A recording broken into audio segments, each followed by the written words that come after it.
وما أمروا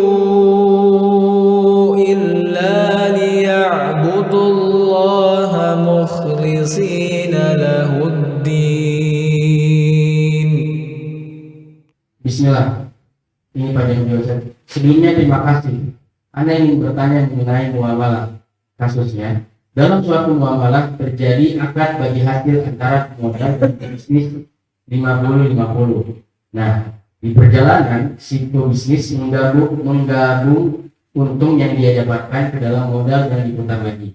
Pertanyaan pertama, apakah ketika nanti di saat pembagian hasil, apakah di dalamnya tidak terjadi riba? Karena pebisnis tadi mencampurkan untungnya, dengan kata lain yang saya pahami, dia ikut meminjamkan modal dan saya mendapat untung darinya.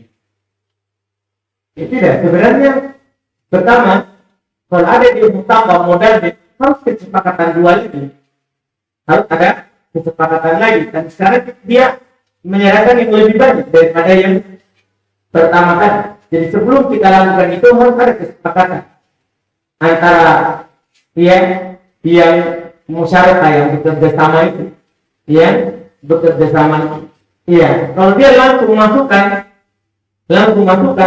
maka itu bukan riba. Kalau tetap dibagi rata juga itu bukan riba. Wallahualam. Yang kedua, Ustaz, jika di tengah perjalanan pebisnis tadi menggunakan cara-cara yang batil seperti berbohong, manipulasi dan semacamnya, lalu saya mengetahuinya, apakah saya sebagai pemodal terkena imbasnya, baik perkara dosa amaliyah maupun dosa harta? Ya tidak kena. Cuma kalau kita batalkan kerjasamanya itu apa? Karena dia melanggar. Itu walaupun.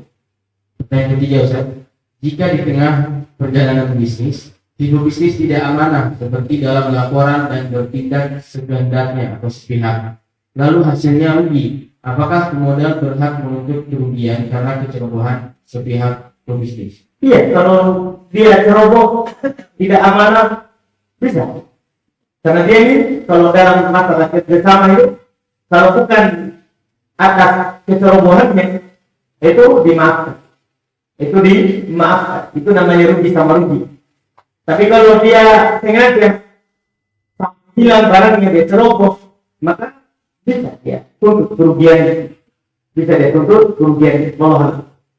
Walaupun dari awal sudah buat akad, kalau misalnya sama-sama rugi, ya sama-sama menanggung risikonya. Iya, seperti itu. Cuman ini kan sekarang ada pertanyaan, dia ada kecerobohan sepihak. Pertanyaan terakhir lagi, Ustaz, dari beliau. Bagaimana Karena untuk hal itu tadi, kaidahnya dalam masalah kaidah fikih, dia berzolim, tangan yang zolim itu denda. Tangan yang zolim itu wajib dia kan. Kalau tangan yang zolim bukan sengaja dia hilang. Atau seperti itu, atau curi. Dia curi motornya orang. Motornya ini bisa kita ambil, tapi dia sudah berkaki.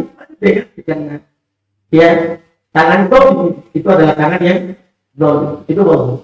Jangan lupa subscribe, like, dan share.